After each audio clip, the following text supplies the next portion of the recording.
du Mali à la tribune des Nations Unies lors de la 80e session ordinaire de l'Assemblée générale de l'ONU du 23 au 29 septembre. Le Premier ministre, chef du gouvernement, représente le Mali à cette rencontre qui a choisi le thème « Mieux ensemble, 80 ans et plus pour la paix, le développement et les droits humains ».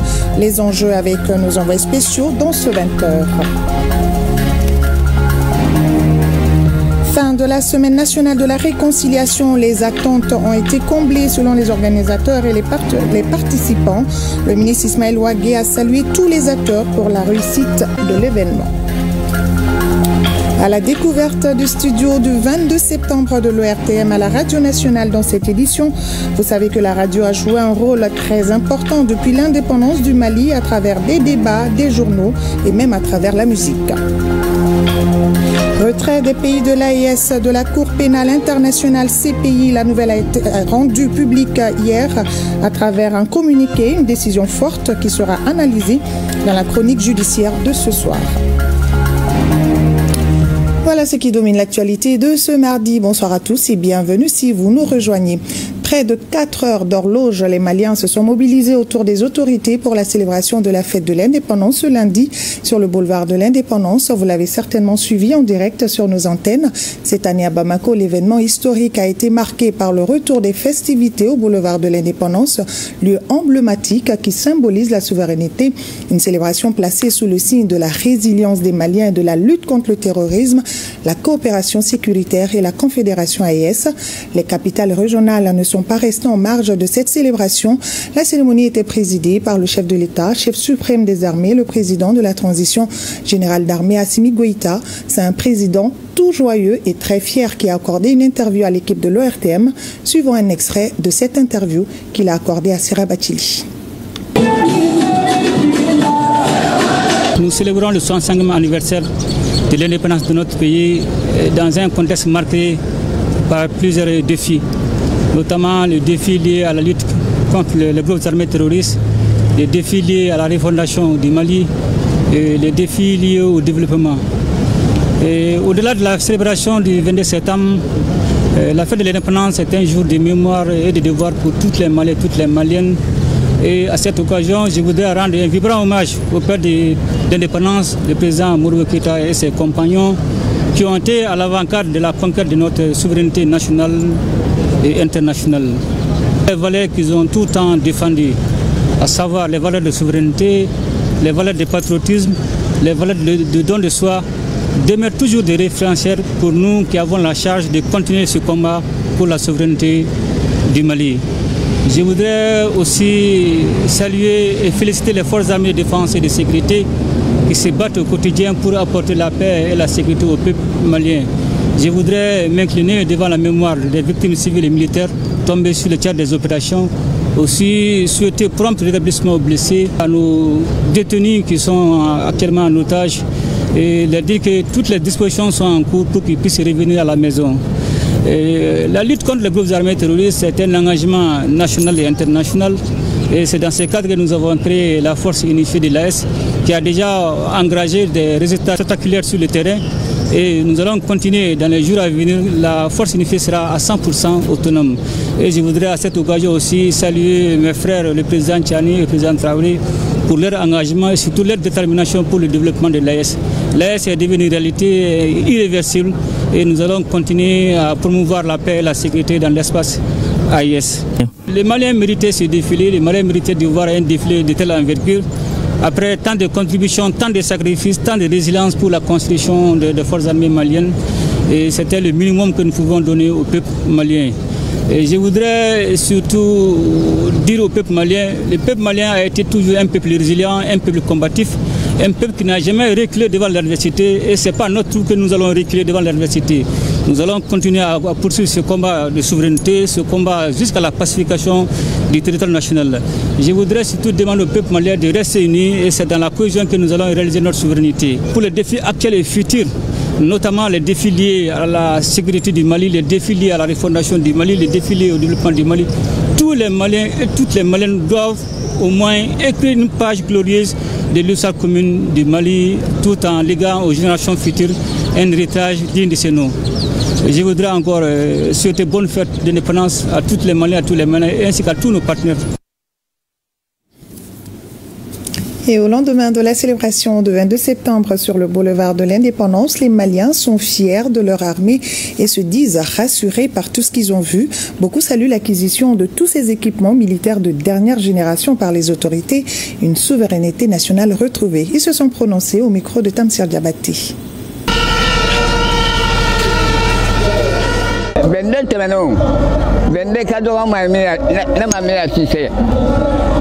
Depuis l'indépendance, quand Mourou n'a pas la canto, Mourou est balamé, Atim Beko balade, continuité.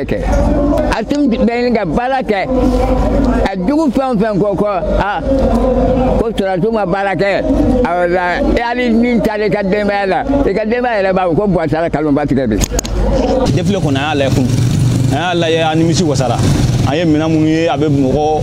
Ni sonja avec moko aklisigi et puis avec moko linfinga faso kanundula angona amemu ni jamana nyamoko fe muna nunu sorole amna nunu ba ko baroke ko baroke malem ga kononi galibi vraiment kufo wera nyumana muna kunde ay war mun duma kana irana ko o kanga war duna ni ndafe ko ko moko mboki ga barala o tigini fulika kan angona mbufo ka ortam yera fo onu ga cesirila 27 septembre jara yere de 22 jara yere de ay fasi kura chama soro kunu 27 septembre la mun jara yere ala ka jamana yiriwa ala ka jamana ja ay timina ga mo ala ku fanga se malla a jara yere ala ka ngisan jugu toro man ka here ka ala ka bora nyuma dama amanga fintugu tanu minge waye prévu soro prévu mi dira jena ku be boli mina uye doke quoi parce que uye fenga u nyoro masaka minge parce que uye kene bo tier la uye kene bo bon femme mais nous quoi grec tamani bila jalenga we halsa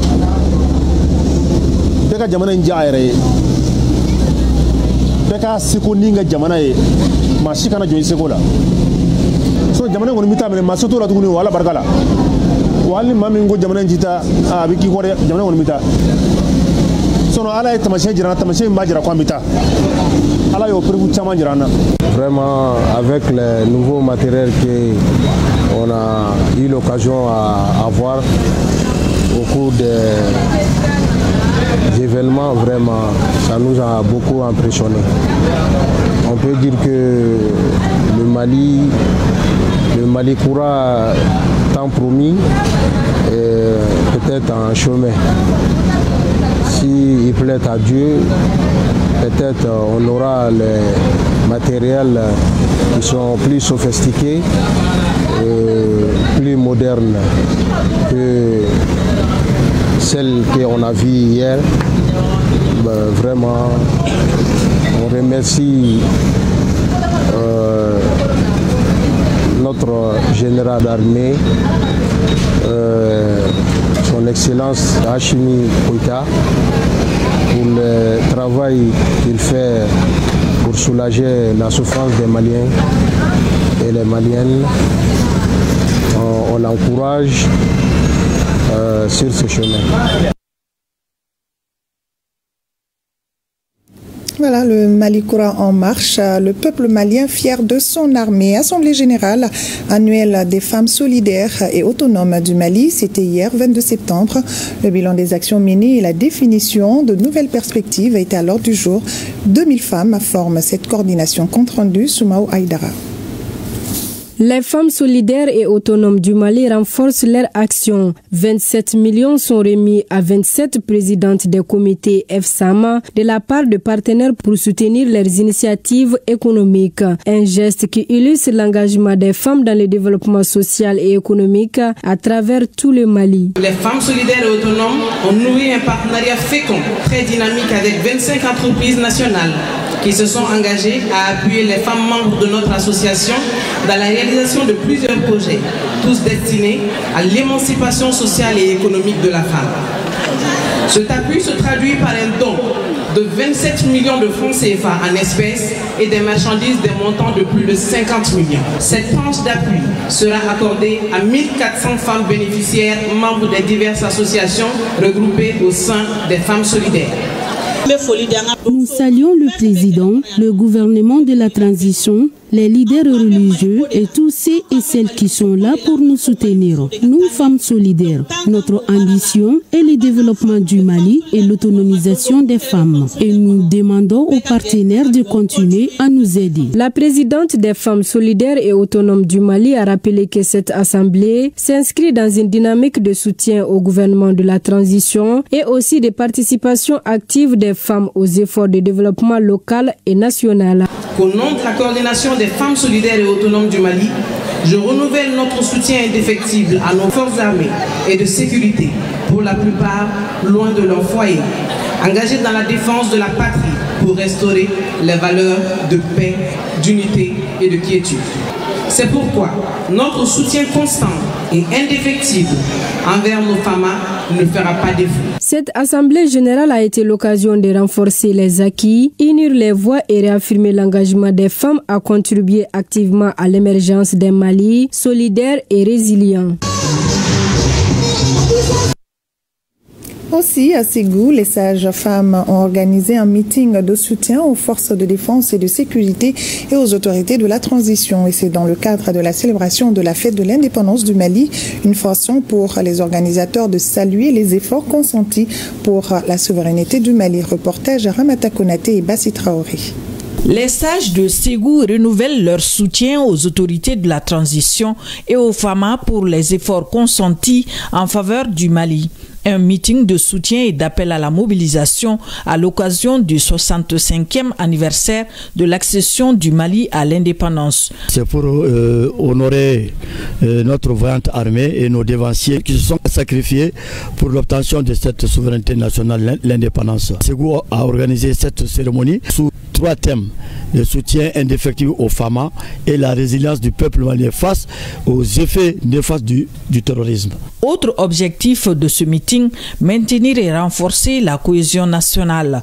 Pour les organisateurs, soutenir les actions du président de la transition, chef de l'État, le général d'armée Assimi Goïta, est un devoir citoyen. Au cours de cette rencontre, plusieurs personnalités, dont le gouverneur de la région de Ségou, ont reçu des distinctions de reconnaissance pour services rendus. Recevoir cette attestation de reconnaissance de la part des sages de Ségou est un grand honneur pour moi. Mais c'est surtout un appel, une invitation, une exhortation à continuer avec humilité et détermination à servir la population de Ségou. Je dédie cette distinction spéciale au président de la transition, chef de l'État, le général d'armée Assimi Goïta, le chef du gouvernement, le général de division Abdoulaye Maïga, à tous mes collaborateurs ici présents et à toute la population de Ségou. Plusieurs sympathisants et associations amis ont massivement répondu présents à ce meeting de soutien dans la cité des Balanzans. Un meeting qui s'achève sur les notes de bénédiction de l'imam de la grande mosquée de Ségou. Toutes nos excuses, et vous l'aurez compris, c'est plutôt les sages de Ségou qui ont organisé ce meeting de soutien. L'ORTM vous amène à présent dans son studio du 22 septembre à la Radio Nationale. Tout au long des 65 ans du Mali indépendant, la Radio Nationale a joué un rôle de premier plan sur le chantier national. Les différentes autorités du pays ont compris que la radio est un véritable instrument de souveraineté. C'est à partir de son emblématique studio du 22 septembre 1960 que les émissions débats et journaux étaient animées au bénéfice des populations. Avec Cheikh Oumar Sangaré, voyageons dans ce studio qui célèbre quotidiennement le Mali pluriel.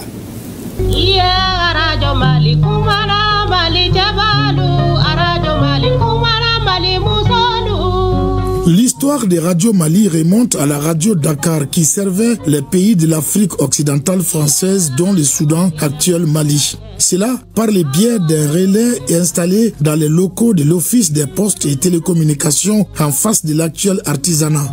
En 1957, ce relais devient la première station radio du Mali sous l'égide de la Société de Radio France d'Outre-mer. Elle sera appelée Radio Soudan avec un émetteur d'1 kilowatt installé à Sotiba.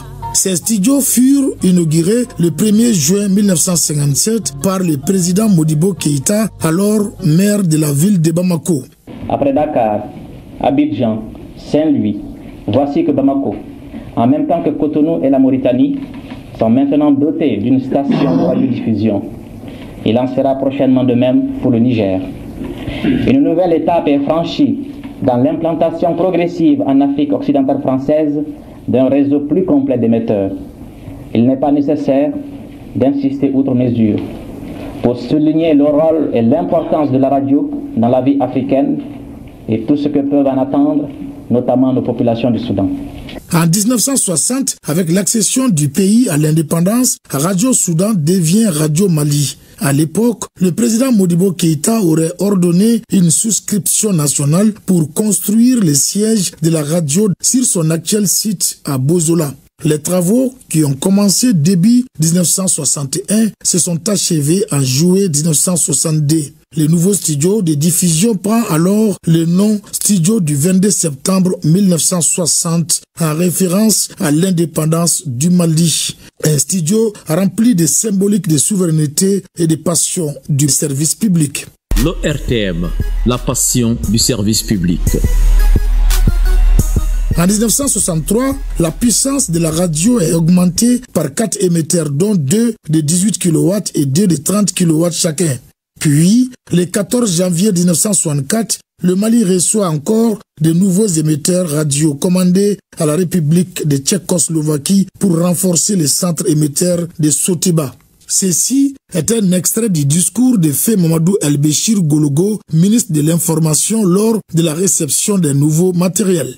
Le Mali a compris il y a longtemps la nécessité de l'indépendance de l'information et l'a réalisé avant même la proclamation de la République en 1960. Ce fut une des plus grandes preuves de la maturité politique de nos responsables en dépit de certaines difficultés que nous avons connues. Je souhaite ardemment que l'année 1964 soit l'année de l'information. Le 20 septembre 1970, grâce à la coopération sino-malienne, le centre émetteur de Kati fut inauguré. Il comprend 4 émetteurs à ondes courtes de 50 kW chacun et pouvant être groupés 2 par 2 pour obtenir 2 émetteurs de 100 kW chacun.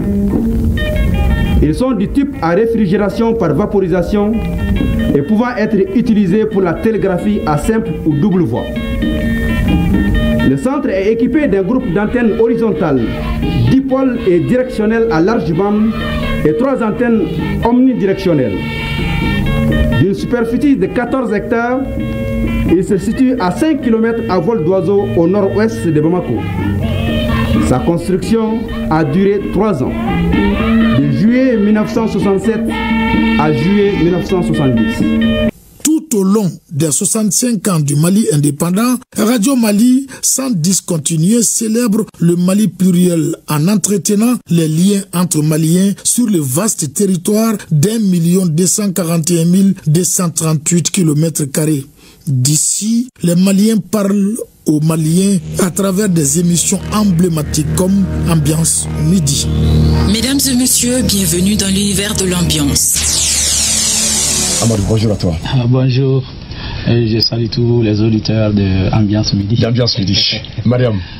Les studios du 22 septembre 1960, c'est aussi des studios associés comme le studio Fanta Damba numéro 1, dans lequel plusieurs artistes furent enregistrés, et la cabine du 26 mars de la chaîne 2. De ces studios sont passés plusieurs grands noms de la radio, à l'image de Feu Bouakar Traoré, l'ingénieur de son qui a révélé au grand public la chanteuse Tara Bouare du village de Molodo Bamana, ou l'as de l'animation Baba Sangaré alias Grazi.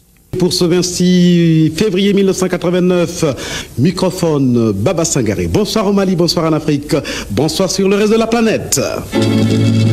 Grâce au studio du 22 septembre 1960, l'ORTM dispose et garde jalousement un important patrimoine sonore, mémoire du Mali contemporain.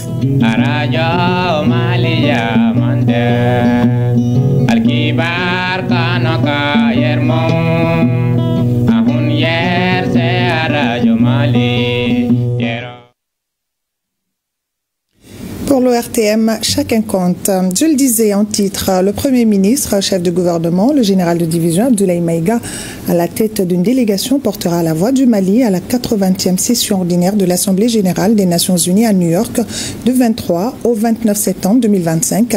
Mieux ensemble, 80 ans et plus pour la paix, le développement et les droits humains. C'est le thème choisi pour cette session. Les défis sont énormes avec la multiplication et la persistance des foyers de tension, la propagation du terrorisme et de l'extrémisme violent, la crise migratoire, le dérèglement climatique, les attentes liées à la mise en œuvre effective de l'agenda 2030. Nos envoyés spéciaux, Mamari Koné et Aliou Touré, nous parlent donc des enjeux. Instance centrale du système onusien, l'Assemblée générale réunit les 193 États membres. Elle joue un rôle clé dans l'élaboration des grandes orientations politiques de l'ONU, notamment avec la nomination du secrétaire général, l'élection des membres non permanents du Conseil de sécurité et l'adoption du budget de l'organisation. Ces résolutions, bien que non contraignantes juridiquement, ont une portée symbolique et politique importante. La participation du Mali à cette 80e Assemblée générale témoigne de l'engagement constant de notre pays en faveur du renforcement du multilatéralisme, gage de l'atteinte des 3 objectifs majeurs qui guident l'action de l'Organisation des Nations Unies, à savoir la paix, le développement et les droits humains. Le général de division Abdoulaye Maïga, Premier ministre et chef du gouvernement, interviendra à la tribune des Nations Unies pour exposer la vision et les priorités du gouvernement de la transition et celle de la Confédération des États du Sahel, AES. À cette occasion, il mettra particulièrement en lumière les efforts du Mali dans le renforcement de la gouvernance, la consolidation de la paix et de la réconciliation nationale et la promotion d'un partenariat international respectueux de la souveraineté et de la dignité des États africains. En marge de ce grand rendez-vous annuel de la diplomatie mondiale, le Premier ministre aura des rencontres bilatérales avec plusieurs personnalités ainsi qu'avec des responsables d'institutions internationales sur des questions d'intérêt commun. Enfin, lors de son séjour américain, le Premier ministre entretiendra la communauté malienne établie aux États-Unis d'Amérique des derniers développements de la situation socio-économique du pays. C'est là conformément aux orientations du président de la transition, chef de l'État, le général d'armée Assimi Goïta. Voilà, nous vous l'annoncions, le Premier ministre est arrivé ce mardi à New York pour le 80e anniversaire de l'ONU et de son Assemblée générale. Le ministre des Affaires étrangères, lui, était déjà sur place et a participé à plusieurs rencontres de haut niveau, de la migration aux questions sur la condition de la femme, aux consultations bilatérales. Depuis New York, Aïssata Ibrahim Maïga. New York, 22 septembre 2025, entre célébration d'un héritage de 80 ans et prise de position diplomatique tranchée. La journée de lundi a montré une ONU oscillant entre fierté historique et crise de confiance, alors que les chefs d'État et de gouvernement s'apprêtent à intervenir dans les prochaines heures. Le temps est donné, l'organisation doit se réinventer pour rester le centre de gravité de la coopération internationale. Le Mali participe à cette 80e Assemblée générale avec une délégation conduite par le Premier ministre, chef du gouvernement, général Abdoulaye Maïga. En amont de son arrivée, le ministre des Affaires étrangères et de la coopération internationale, Abdoulaye Diop, a multiplié les activités diplomatiques. Il a d'abord pris part à un événement de haut niveau sur la migration et une initiative de l'OIM dans le registre bilatéral. Abdoulaye Diop a signé un mémorandum d'entente avec la Hongrie, représenté par son ministre des Affaires étrangères. Cet accord prévoit la tenue régulière de consultations politiques afin d'examiner les relations bilatérales, d'échanger sur les questions régionales et internationales et d'aborder d'autres sujets d'intérêt commun.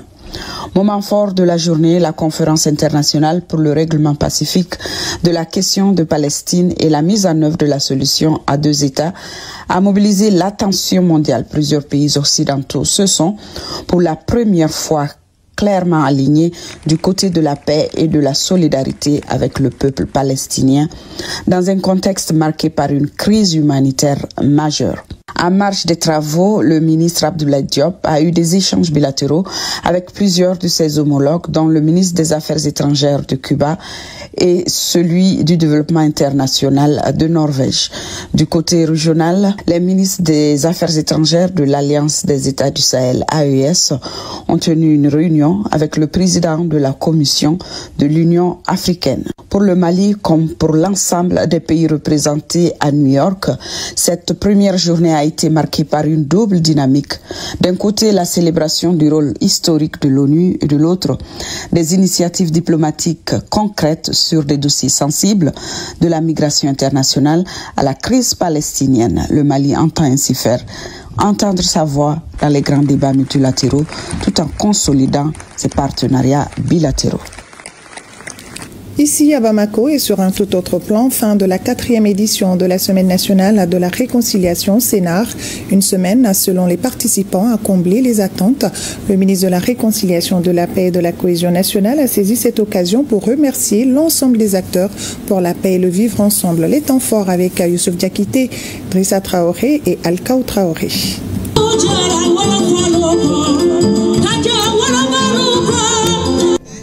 C'est dans une atmosphère empreinte de joie, de convivialité et de complicité que le ministre de la Réconciliation, de la Paix et de la Cohésion nationale, en compagnie de son collègue de la Culture, a clôturé la 4e édition de la Semaine nationale de la Réconciliation.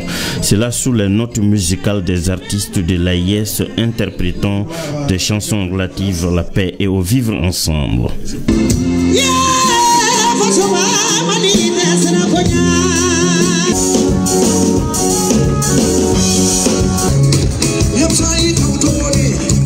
L'un des moments forts de cette cérémonie de clôture était le développement de la thématique Aounka Mali par le professeur Ibrahim Ndiaye.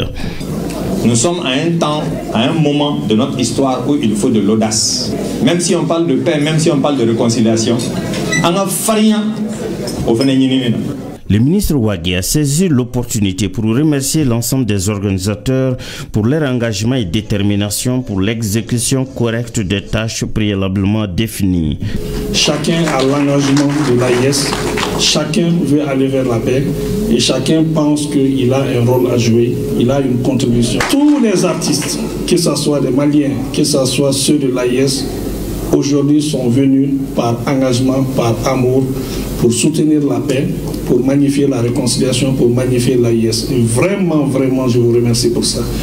J'espère sincèrement que nous serons en retour vous rendre ce que vous avez fait pour nous. Et je vous assure, tous les Maliens, tous les Maliens vous remercient. Mes remerciements vont au peuple malien. J'ai rarement vu un peuple aussi résilient et compréhensif que le peuple malien. Je vous assure. Et aujourd'hui, il est extrêmement important que les gouvernants puissent se mettre au service de ce peuple. Et je pense que c'est ça qui a commencé. L'occasion était également bonne pour les organisateurs pour remettre un tableau de reconnaissance au ministre de la Réconciliation pour la pertinence de l'initiative et son impact positif sur les communautés.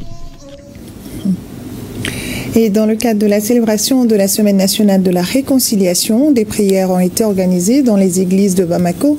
L'initiative vise à associer toutes les confessions religieuses à l'élan de fraternité et de la cohésion prônée par les autorités de la transition. Aliou Abdoulaye Touré. Convaincu que la réconciliation ne peut se construire sans une volonté commune, en se rendant à la cathédrale du Sacré-Cœur de Bamako, la délégation du ministère en charge de la réconciliation nationale entend renforcer la participation des communautés chrétiennes dans le processus de paix. Cela à travers des messages d'union, de paix, d'engagement et de fraternité. Je suis venu aujourd'hui au nom du ministère et au nom du gouvernement pour dire que la paix doit régner au Mali. Et c'est avec vous tous que la paix régnera au Mali. Donc je vous exhorte à prier pour le Mali, pour que nous puissions sortir de cette situation. Votre message appelant tous les chrétiens à prier pour la réconciliation et la paix rejoint pleinement notre mission de foi, celle de vivre la justice, la solidarité et la fraternité dans notre pays. Nous savons que la prière et l'engagement des communautés religieuses sont des forces précieuses pour bâtir une nation réconciliée et unie. Soyez assurés que nous nous associons pleinement à votre appel. Nous prierons sans relâche pour nos responsables, pour nos concitoyens. Dans le même élan, l'Église protestante et les missions évangéliques ont également fait des prières pour la paix, la stabilité et la prospérité. L'arbre de paix a besoin de toutes ses racines pour pouvoir se développer. Et donc, si nos communautés peuvent vraiment parvenir à comprendre cela et à vivre cela, nous aurons un Mali arbre de paix et de tranquillité, de bonheur pour tous les citoyens. Ces prières dans les différentes églises témoignent éloquemment de la volonté des autorités d'unir toutes les forces vives de la nation pour bâtir un Mali réconcilié. Que Dieu exauce les prières. À Tonkamblo, au vestibule de la migration, c'est un cadre d'échange entre le ministre des Maliens établis à l'extérieur et de l'intégration africaine et la diaspora malienne par visioconférence. L'Amérique et le Moyen-Orient sont concernés par cette troisième session. Les préoccupations soulevées sont surtout d'ordre administratif et en lien avec les investissements productifs dans le pays. Le ministre assure de tout mettre en œuvre pour apporter des réponses concrètes à ces préoccupations. Youssouf Diakité et Adam Kamara ont suivi cette séance pour ORTM 1. À l'ambassade du Mali à Riyad. Tonkamblo ou vestibule de la migration est un espace virtuel de dialogue, d'information et de communication sur les préoccupations des Maliens établis à l'extérieur afin d'apporter des réponses concrètes à ces préoccupations. Des préoccupations qui sont généralement d'ordre administratif ou en rapport avec les investissements productifs de la diaspora malienne. Le département en charge des Maliens établis à l'extérieur, après une analyse approfondie de toutes les questions soulevées, s'engage. Tonkamblo se veut d'abord un cadre d'écoute et d'échange. Écouter nos compatriotes, échanger avec nos compatriotes, qu'ils sentent que l'autorité est à leur écoute. Cet objectif est largement atteint à chaque session. L'autre objectif de Tonkamblo, c'est d'écouter, d'échanger et ensuite de recueillir les préoccupations et de les étudier, de préparer les réponses. Cette troisième session de Tonkamblo a exclusivement concerné l'Amérique et le Moyen-Orient, des zones qui présentent des préoccupations similaires. Les réponses doivent impacter la vie de tous les jours de nos compatriotes. Ils ont exprimé des préoccupations qui sont réelles. Certaines peuvent être satisfaites rapidement. D'autres impliquent plusieurs acteurs, y compris d'autres ministères que le ministère des Maliens établis à l'extérieur. Et nous leur avons fait part de la complexité de la gestion de certains problèmes qui ne relèvent pas d'un ou de deux ministères. Mais elles feront ces préoccupations l'objet de discussions, d'échanges et de préparation. Et nous les reviendrons à la prochaine session avec les réponses obtenues auprès du gouvernement. En tout cas, le ministère des Maliens établis à l'extérieur reste déterminé à relever les défis liés à l'amélioration des conditions d'investissement de la diaspora malienne. Parlons également de l'atelier de vulgarisation du pacte de stabilité. Cette étape a concerné les professionnels de l'information. Ils ont été bien informés sur la question. Rappelons que ce pacte a été établi pour contribuer à l'instauration et à la consolidation d'un climat social apaisé et au développement économique, aussi pour améliorer l'organisation et le fonctionnement des organisations syndicales. Reportage Inaba. Le 25 août 2023, le gouvernement et les syndicats ont scellé un pacte, celui de la stabilité sociale et de croissance. Cet engagement est pris pour la période 2023-2027. Pour sa vulgarisation, la presse est appelée à la rescousse. Celui qui détient l'information détient également les richesses. Et la richesse, lorsqu'elle est maintenue, elle permet cette croissance-là qui pourra nous aider essentiellement encore une fois avec les mots, avec l'information, à parvenir à une cohésion, à une stabilité sociale, mais également à un vivre ensemble qui est aujourd'hui l'objectif de chaque Malien et de chaque Malienne. Et conscient du rôle que nous devons jouer justement dans ce contexte-là, la Maison de la Presse salue d'abord cette activité, cette initiative. Ce nouveau contrat social comporte 139 recommandations et 60 engagements. Durant les 5 années de sa validité, il sera appliqué au gouvernement, aux employeurs et travailleurs, ainsi qu'à leurs organisations représentatives. Le pacte de stabilité sociale comprend 60 engagements décliné en 30 activités réalisables sur 5 ans pour un coût prévisionnel de 105 milliards 918 millions de francs CFA. Votre rôle en tant qu'homme de presse et de médias est essentiel dans la mise en œuvre du pacte. En effet, vos engagements constituent, à n'en pas douter, de puissants vecteurs d'information, de communication et de sensibilisation à l'endroit des masses laborieuses. Pour la réussite de cette mission de vulgarisation, le gouvernement attend de la presse son implication totale. Cela passe par l'élaboration d'un plan de communication, comme l'a souhaité les professionnels de l'information. Dans le contenu de ce communiqué, le ministre des Affaires religieuses, du culte et des coutumes, se fondant sur la délibération de la Commission nationale d'observation de la Lune, porte à la connaissance de la communauté musulmane du Mali que le croissant lunaire Rabiou Sani ou la Sirifolo n'a été aperçu dans aucune localité du pays à la date du lundi 22 septembre 2025. Par conséquent, le mois lunaire Rabiou Sani ou la Sirifolo débute au Mali le mercredi 24 septembre 2025. Un projet vient de voir le jour pour l'autonomisation des femmes, un projet lancé par l'Agence nationale pour l'emploi ANPE. 300 femmes sont concernées, un concept qui vise à favoriser l'autonomisation des femmes à travers l'auto-employabilité. On en sait plus avec Mariam Koulibaly.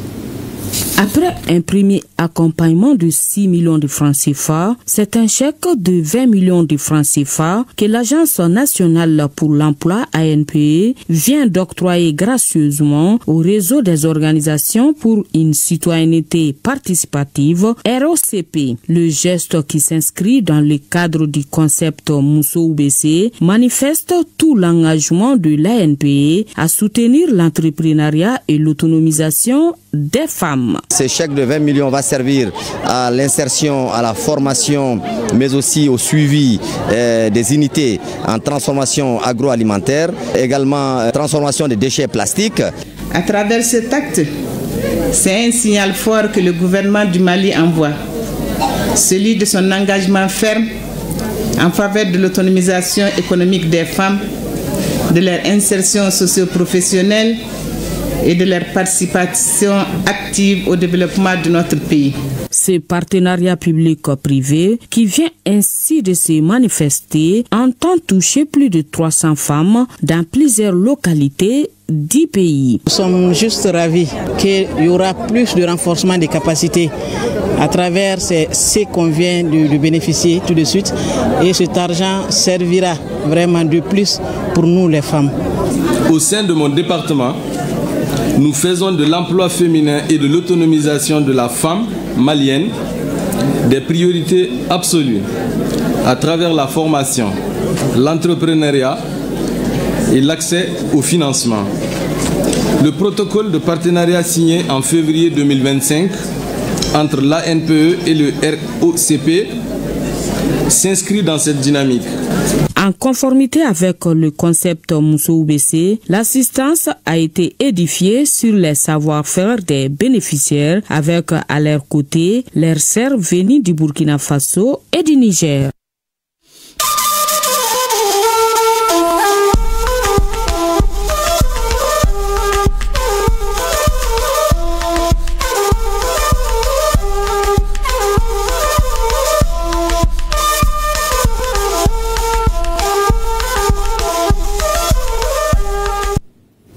Actualité AES, première escale Niger, et parlons de cette audience que le président de la République, chef de l'État, le général d'armée Abdourahmane Tchani, a accordé au ministre en charge de l'enseignement supérieur et de la recherche des pays de l'AES et du Togo.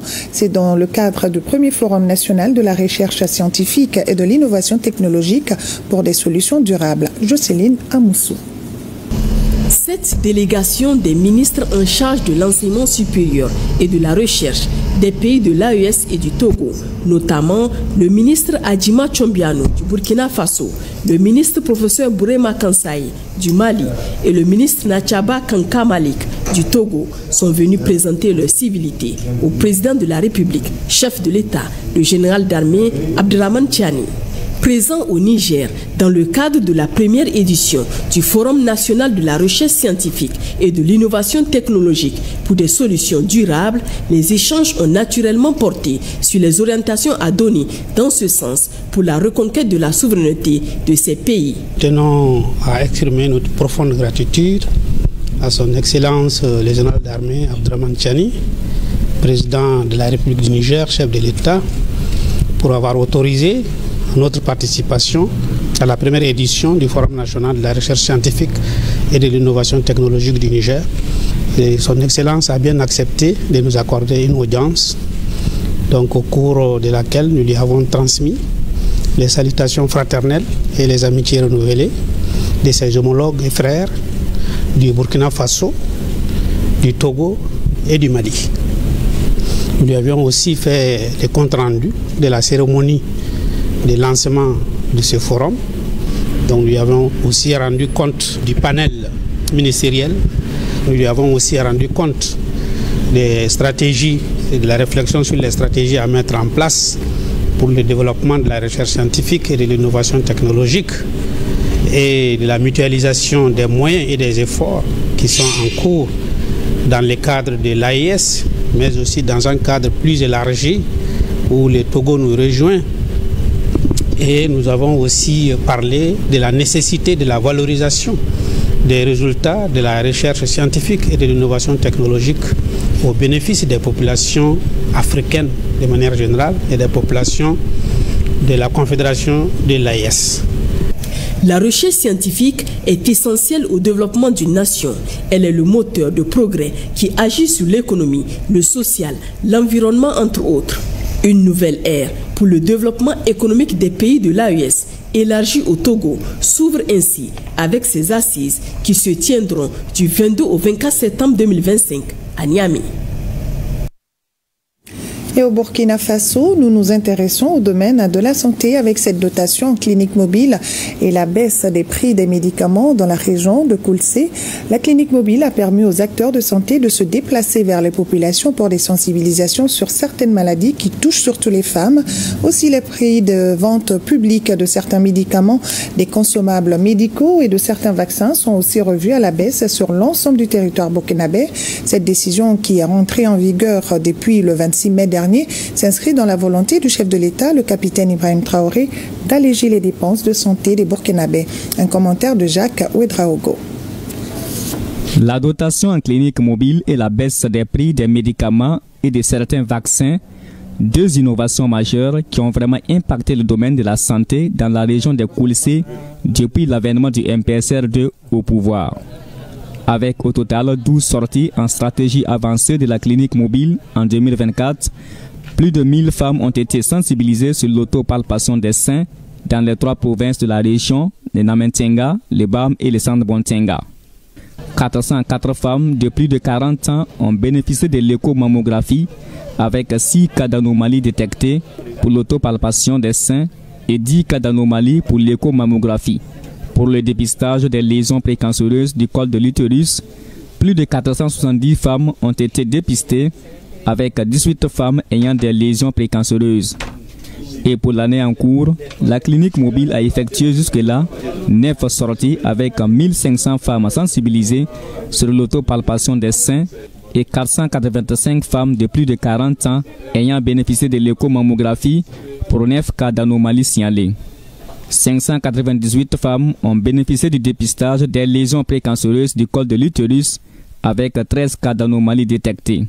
Une innovation qui permet de rapprocher les populations des services de santé et de pouvoir toucher le maximum de personnes en vue d'une prise en charge rapide et efficiente des différents cas d'anomalies signalés. L'autre mesure phare qui a également marqué le domaine de la santé dans la région de Koulsé, c'est la baisse des prix de vente publique des médicaments essentiels génériques, des consommables médicaux et de certains vaccins sur l'ensemble du territoire burkinabé. Cette décision, qui est entrée en vigueur depuis le 26 mai 2025, s'inscrit dans la volonté du chef de l'État, le capitaine Ibrahim Traoré, d'alléger les dépenses de santé des Burkinabés. Ce sont entre autres autant d'avancées significatives dans le domaine de la santé depuis l'arrivée au pouvoir du MPSR2 au Burkina Faso. Et fin à Bamako du forum sur le développement agricole dans la Confédération des États du Sahel. Premier du genre, le forum a permis de jeter les bases d'une réelle politique agricole commune, s'appuyant sur la mise en place d'un mécanisme de gestion et de la transhumance du foncier, la mise en place de systèmes confédéraux d'information sur les marchés agricoles, entre autres. La réunion s'est achevée par un communiqué final. Les détails avec Alousseni Touri. Le premier forum sur le développement de l'agriculture dans la Confédération des États du Sahel a permis aux différents participants de faire des échanges utiles, riches et promoteurs.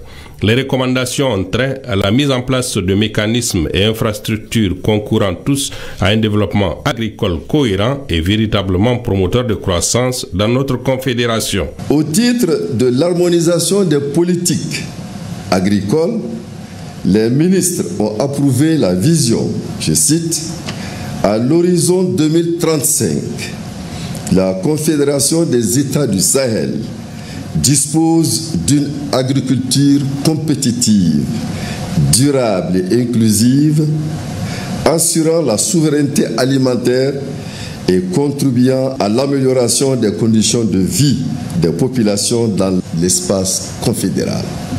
Dans l'optique de diligenter l'harmonisation des politiques agricoles, les ministres ont approuvé les recommandations formulées par les experts, en l'occurrence, instaurer des documents confédéraux relatifs à la transhumance du bétail, harmoniser les cadres juridiques du foncier agricole à court terme et adopter une réglementation commune à moyen terme.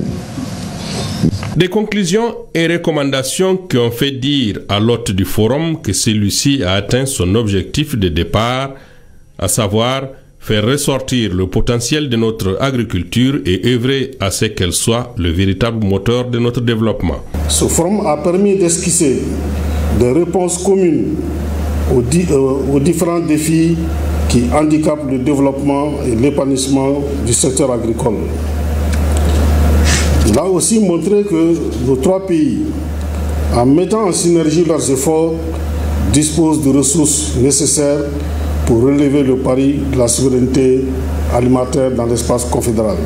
La mise en place de ces importantes recommandations qui occupera désormais les techniciens et les politiques renforcera sans doute le sentiment d'unité et la nécessité d'harmonisation et de mise en commun de nos ressources en vue de bâtir une des agricultures les plus puissantes de l'Afrique de l'Ouest. Aussi, le ministre de la Jeunesse, des Sports chargé de l'instruction civique et de la construction citoyenne était face aux jeunes lors de la 2e édition de l'Université d'été des jeunes de la Confédération des États du Sahel. Avec eux, il a été question de patriotisme, de citoyenneté et surtout de volontariat. Commentaire Aminata Brahima Ouidraogo. Ils sont 300 jeunes volontaires de l'Alliance des États du Sahel qui se retrouvent sur le banc de l'apprentissage. En face d'eux, le ministre en charge de l'instruction civique et de la construction citoyenne du Mali, Abdul Kassim Ibrahim Fomba, enfile la blouse de professeur. Nous sommes ici à la 2e édition de l'Université d'été des volontaires de l'AES. Le citoyen doit avoir une appartenance. Le citoyen a des droits. Le citoyen a des devoirs envers sa communauté. Le volontariat, la citoyenneté, le patriotisme sont entre autres les notions au cœur de cette masterclass. L'objectif principal est d'aider les jeunes à saisir leurs droits et obligations pour contribuer activement au développement de l'espace AES. Ce qu'on veut que vous compreniez dans le volontariat, c'est que le volontariat vous permet effectivement de développer des compétences.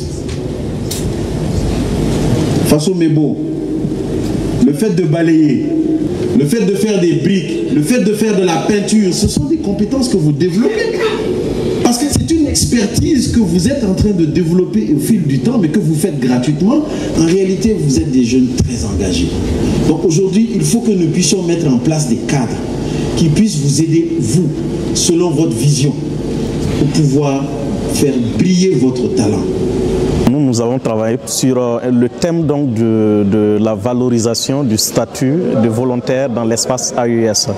Et nous avons insisté à travers ce thème sur 3 aspects essentiels pour pouvoir valoriser le statut de volontaire dans l'espace AES. Et ce sont entre autres, si vous voulez, le volet, l'axe juridique. Ensuite, il y a également l'axe financier, sans oublier l'axe communicationnel. Venue des 3 pays de l'Alliance des États du Sahel, l'université d'été a permis aux jeunes d'échanger de manière franche avec les autorités de leur nation. Ainsi, ils repartent outillés avec une motivation renouvelée pour leur action quotidienne. Et en image, l'ambassadeur du Mali au Nigeria, également président en exercice du cadre de consultation des chefs de mission diplomatique des États de la Confédération AES à Abuja, a présidé le mercredi 17 septembre 2025 la 6e réunion ordinaire du dit cadre. La dite rencontre tenue à la chancellerie du Mali à Abuja a permis aux diplomates de passer en revue plusieurs sujets relatifs à la vie de la Confédération AES.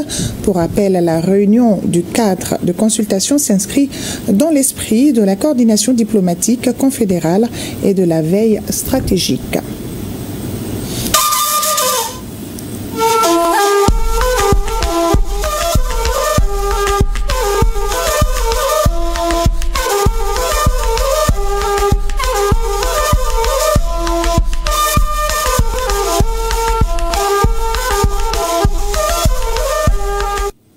Suite de ce journal, vous avez des vols Bamako-Niamey par Sky Mali. La compagnie vient de franchir une nouvelle étape avec des vols Bamako-Abidjan très bientôt. Dès le 1er octobre prochain, la ligne Bamako-Abidjan-Bamako sera officiellement opérationnelle. Compte rendu, Soumao Aïdara.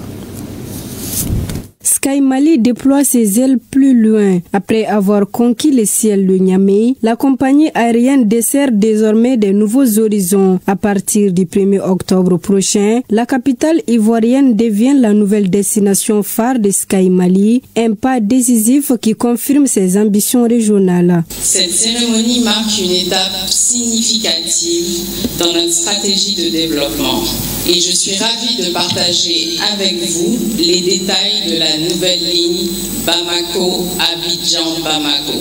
Cette initiative n'est pas le fruit du hasard. Elle est née d'une analyse approfondie du marché, de l'écoute attentive de vos besoins. Et nous sommes fiers de contribuer au renforcement des liens entre la Côte d'Ivoire et le Mali. Pour mieux s'adapter aux besoins de sa clientèle, Sky Mali assurera 3 vols par semaine, offrant ainsi plus de flexibilité et de confort aux voyageurs. C'est suite à une forte demande de la diaspora malienne et il y a une forte communauté malienne qui se trouve à Abidjan.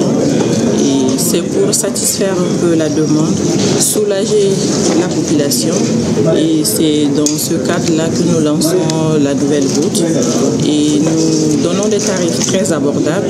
L'aller simple est à partir de 147 800 et l'aller-retour c'est à partir de 270 400. Pour marquer l'événement, 3 heureux gagnants sont répartis chacun avec un billet d'avion gratuit obtenu grâce à un tirage au sort. Célébration du 65e anniversaire de l'indépendance du Mali en Côte d'Ivoire. À cette occasion, l'ambassade du Mali à Abidjan a organisé ce lundi 22 septembre une cérémonie de montée des couleurs. La cérémonie s'est déroulée en présence de plusieurs personnalités diplomatiques, notamment l'ambassadeur du Niger en Côte d'Ivoire et le chargé d'affaires de l'ambassade de Burkina Faso à Abidjan. Commentaire d'Ossé Baba Diarra.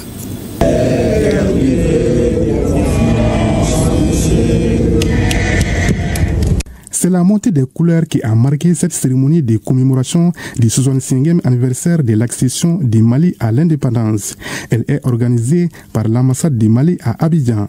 L'événement, riche en symboles et en émotions, a enregistré la présence des autorités diplomatiques et consulaires du Mali en Côte d'Ivoire, la communauté malienne, l'ambassadeur du Niger en Côte d'Ivoire et les chargés d'affaires de l'ambassade du Burkina Faso à Abidjan ont fait les déplacements. Je voudrais vous inviter, pour ne pas dire nous inviter tous, à faire continuellement des prières pour la victoire définitive de nos vaillants soldats et populations dans leur lutte implacable contre le terrorisme et l'obscurantisme imposés par des forces sans foi ni loi, afin que la paix et la sécurité puissent retourner dans notre pays, dans l'espace AES, et également pour la paix dans le pays d'accueil, la Côte d'Ivoire où nous vivons. On y notait également la présence des responsables du Haut Conseil des Maliens de Côte d'Ivoire et du Conseil supérieur de la diaspora malienne en Côte d'Ivoire. Était aussi représentée l'administration gestionnaire de la Maison du Mali et de nombreuses associations et organisations communautaires maliennes. Ils ont tous fêté ensemble dans la convivialité et ont formulé des bénédictions pour un Mali de tranquillité. La cérémonie a pris fin par un match de football organisé par l'administration gestionnaire de la Maison du Mali pour rendre la fête plus belle. L'administration gagne, l'administration gagne. L'actualité, c'est aussi le retrait des pays membres de la Confédération des États du Sahel, le Burkina Faso, le Mali, le Niger de la Cour pénale internationale dans un communiqué signé par le président de la transition du Mali, également président de la Confédération des États de l'AES. Les États de l'AES dénoncent une justice internationale perçue comme partiale, instrumentalisée et marquée de sauts de néocolonialisme, une décision forte que nous analysons dans la chronique judiciaire avec Garibou Pérou. Au commencement, c'est avec espoir que le Mali, le Niger et le Burkina Faso ont ratifié le statut de Rome. Mais à l'épreuve des faits, à la lumière des crises et au fil des silences de la Cour, une vérité s'est imposée aux États membres de l'AES. La CPI n'est plus la justice universelle tant attendue, mais un bras judiciaire du néocolonialisme. À maintes reprises, elle a détourné les glaives de la justice pour les transformer en fouillettes diplomatiques. Sélective dans ses poursuites, silencieuse face aux crimes commis par certaines puissances, aveugle aux guerres d'agression menées sous couvert d'humanisme, elle s'est toujours acharnée sur des États fragiles.